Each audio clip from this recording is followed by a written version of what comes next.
அனைவருக்கும் வணக்கம். காளியின் சக்தி வாய்ந்த மந்திரத்தை பற்றி தான் பார்க்க போகிறோம்.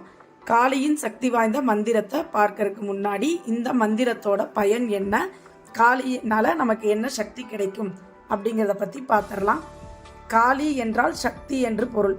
சக்தினா ஒரு இயக்கம் என்று பொருள். எப்போவுமே இயங்கி கொண்டு இருக்கிற சக்தி தான் நம்ம காளின்னு சொல்கிறோம். பொதுவாக காளி ஒரு ஊரின் எல்லை தெய்வமாகவும் இருக்கலாம், பல பேருக்கு குலதெய்வமாக கூட இருக்கலாம். காளி எந்த அளவுக்கு சக்தி வாய்ந்தவங்கன்னு சொன்னால், நம்ம சொல்கிற மந்திரங்களுக்கும் நம்ம பண்ணுற பூஜை முறைகளுக்கும் நம்ம பக்திக்கும் கட்டுப்பட்டு நமக்கு தேவையான நல்ல விஷயங்களை எல்லாம் செய்வாங்க.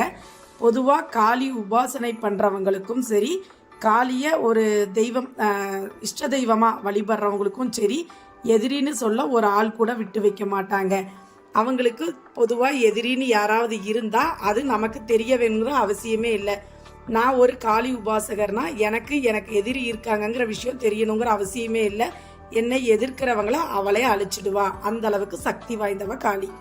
சரி, இப்போ கொடுத்துருக்கிற பூஜை முறைகளையும் மந்திரத்தை எப்படி சொல்கிறது, நமக்கு இருக்கிற எதிரிகளை எப்படி அழைச்சிக்கிறது, காளியோட சக்தியை எப்படி அடையிறதுன்னு சொல்கிறேன். பொதுவாக காளி பூஜை பண்ணுறவங்க இரவு 10 மணிக்கு மேலே பண்ணுறது உத்தமம். ஏன்னா பகலில் மந்திரங்கள் சொல்லும்போது பல இடையூறுகள் இருக்கலாம்.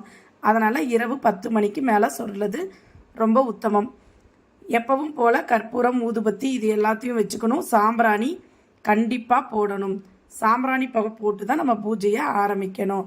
எலுமிச்சம்பழத்தை வெட்டி வச்சுக்கணும். எலுமிச்சத்திற்கு பலி மந்திரம்னு இருக்குது. சாதாரண எலுமிச்சம்பழத்தை வெட்டி வச்சா அது வெறும் எலுமிச்சம்பழம் தான். ஆனால் பலிமந்திரம் சொல்லி வெட்டி வச்சாதான் அது காளிக்கு கொடுக்கக்கூடிய பலியாக இருக்கும். அப்படி வெட்டி வச்சுக்கணும். அந்த எலுமிச்சங்கனியை வெட்டி வச்சுட்டு அவங்களுக்கு எலுமிச்சம்பழை சாதம் படைக்கிறது உத்தமம். ஏன்னா நம்ம மாமிசத்தை படைக்க முடியாது. அதனால் எலுமிச்சை சாதம் காளிக்கு படைக்கிறது நல்லது. அரளிப்பூ கொண்டு நம்ம பூஜை பண்ணலாம். இல்லை அரளிப்பூ மாலை போட்டுக்கலாம். சிவப்பு நிற ஆடை அணிந்து கொள்ளலாம். கீழே ஒரு விரிப்பு விரித்து தான் நம்ம உட்காந்து மந்திரம் சொல்லணும். வடக்கு நோக்கி உட்காந்து மந்திரம் சொல்லலாம். ஜபமாலையாக ருத்ராட்ச மாலையை உபயோகப்படுத்தலாம் அல்லது கருங்காலி மாலையை உபயோகப்படுத்தலாம்.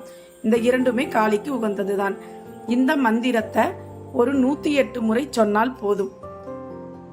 இந்த மந்திரத்தை சொல்றதுக்கு முன்னாடி ஒரு விநாயகர் மந்திரத்தை சொல்லிட்டு குலதெய்வத்தை நல்லா வேண்டிக்கணும். எந்த மந்திரம் சொல்றதுக்கு முன்னாடியும் குலதெய்வத்தோட அருள் கண்டிப்பா வேணும்.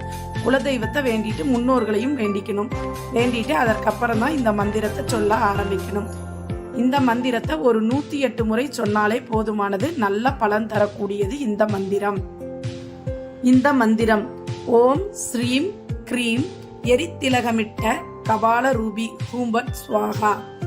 மந்திரத்தின் வார்த்தைகளை தெளிவா சொல்லணும். இந்த மந்திரம் எதிரிகளை அழிக்கும். நமக்கு உள்ள பகைமையான எண்ணங்களையும் அழிக்கும். நமக்குள்ளேயே நமக்கு எதிரி இருக்காங்க, ஒரு தீய எண்ணங்கள் இருக்கும், அதையும் அழிக்க சக்தி வாய்ந்த மந்திரம். நன்றி, வணக்கம். கோவை மாவட்டம் முத்துலட்சுமி, காளி உபாசகர்.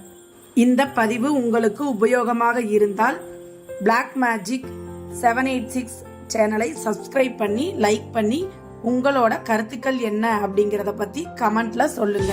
நன்றி.